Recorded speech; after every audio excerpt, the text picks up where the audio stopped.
रोशन sir के भाई की नेपाल में संदिग्ध स्थिति में डेथ हो गई तो हमें कुछ देर के लिए विश्वास ही नहीं हुआ। हमको लगा कि ऐसे बोल रहा है, सब न्यूज पे देखे पैर के नीचे से जमीन खसक गया। कहते हैं कि जिस काम को आप कर रहे हैं उसी काम को आप लगातार ईमानदारी से करते रहिए। आप जिस दिन अपने ट्रैक से हटे समझिए उस दिन आपका काम तमाम हो गया, आपकी गाड़ी तो गिरने ही वाली है। सीधे सीधे शब्दों में कहें तो बहुत बड़ा भयंकर वाला एक्सीडेंट हो सकता है और यही खान सर और रोशन आनंद के साथ हुआ है। दो कोचिंग क्लासेस के वर्चस्व की लड़ाई बोले या फिर प्रॉपर्टी को लेकर विवाद की बात बोले या फिर नीट परीक्षा की बात कहें या अंजना ओम कश्यप की बात कहें, ये सारी चीज़ें इतनी उलझी हुई हैं इस वक्त कि दोनों ही पक्ष एक दूसरे के ऊपर बस आरोप प्रत्यारोप का खेल खेल रहे हैं, लेकिन सही मौके पर सही चीज़ पर कोई पहुंच नहीं पा रहा है।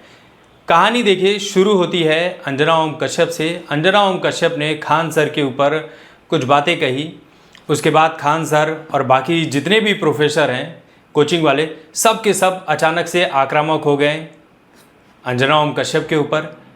लेकिन इसी बीच खान सर और रोशन आनंद सर का जो क्लासेस है इनके बीच एक विवाद शुरू हो जाता है और उस विवाद में गोली चलती है, मारपीट होती है और रोशन आनंद सर को उठाकर डाल दिया जाता है बेऊर जेल में।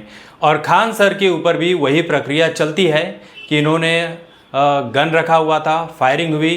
पहले कहा कि मैंने फायरिंग सामने से होते हुए देखा, बाद में कहा कि नहीं फायरिंग नहीं हुई थी, लेकिन फिर पता चला कि फायरिंग खान सर के बॉडीगार्ड ने की थी। ये सारी चीज़ें आपने देखी, लेकिन इसी बीच एक बड़ी खबर आई 14 जून की सुबह कि रोशन आनंद के जो भाई हैं 24 वर्षीय प्रिंस आनंद, इनकी संदिग्ध परिस्थितियों में नेपाल के एक होटल में मौत हो गई है। अब इसमें तरह तरह की चीज़ें सामने आ रही है। रोशन आनंद सर के जो भाई हैं प्रिंस, ये जिस होटल में ठहरे हुए थे नेपाल के, इनके साथ इनके दो और मित्र थे।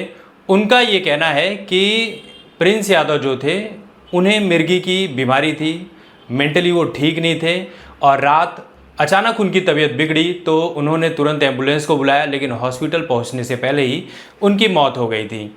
उसको कोई कुछ नहीं किया गया है, इससे पहले मतलब सही सो नहीं रहा था 5-7 दिन से। उसको थोड़ा सा जो है सेक्रेटरी प्रॉब्लम था जो जिसका वो दवाई खाता था। रोशन आनंद सर जेल से बाहर निकले और उनका कहना है कि ये कोल्ड स्टोरेज के जो मालिक हैं और खान सर, इन्होंने ही मेरे भाई की हत्या करवाई है। मैं जेल में बंद था, साजिशन मेरे भाई की हत्या हुई और हमारी भी हत्या हो सकती है और हमारी हत्या फैजल खान हमारी हत्या करवा सकता है। फिर उसके बाद तेज प्रताप यादव जो लालू यादव के बेटे हैं, जिन्होंने अपनी एक स्वतंत्र पार्टी लॉन्च की थी बिहार इलेक्शन के दौरान, उनका ये कहना है कि खान सर बहुत घमंडी है, खान सर ने ही रोशन आनंद के भाई की हत्या करवाई है। और उसमें पूरा दोषी अगर किसी को ब्लेम लगाएंगे तो खान सर को हम लगाएं, क्योंकि इन्होंने ही हत्या कराने का काम किया है। दूसरी तरफ जो तेजस्वी यादव हैं, बिहार के पूर्व मुख्यमंत्री और तेज प्रताप यादव के भाई लालू के बेटे, इनका ये कहना है कि इन कोचिंग क्लासेस की जो लड़ाई थी इसमें सीबीआई को लेकर आना चाहिए, क्योंकि अभी भी इसमें बहुत सारी चीज़ें उलझी हुई हैं। प्रिंस यादव के घर वालों का कहना है कि उनकी तबीयत बिल्कुल ठीक थी, कोई बीमारी नहीं थी। सबूत के तौर पर होटल से मिर्गी की दवाइयाँ मिली हैं और भी कुछ 3-4 सबूत मिले हैं जिसकी जांच चल रही है। जब सामने आएगा सच क्या चीज़ें मिली हैं तो उसके बाद ही बताया जा सकता है। कोई कुछ कह रहा है, कोई कुछ कह रहा है। किसी ने कहा कि प्रिंस यादव ने बहुत ज़्यादा मात्रा में शराब पी रखी थी जिसके चलते उनकी मौत हो गई। खान सर ने भी कहा कि ये परिवार के लिए बहुत दुखद समय है।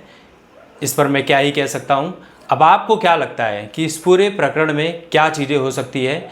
हालांकि ये केस बहुत उलझा हुआ लग रहा है।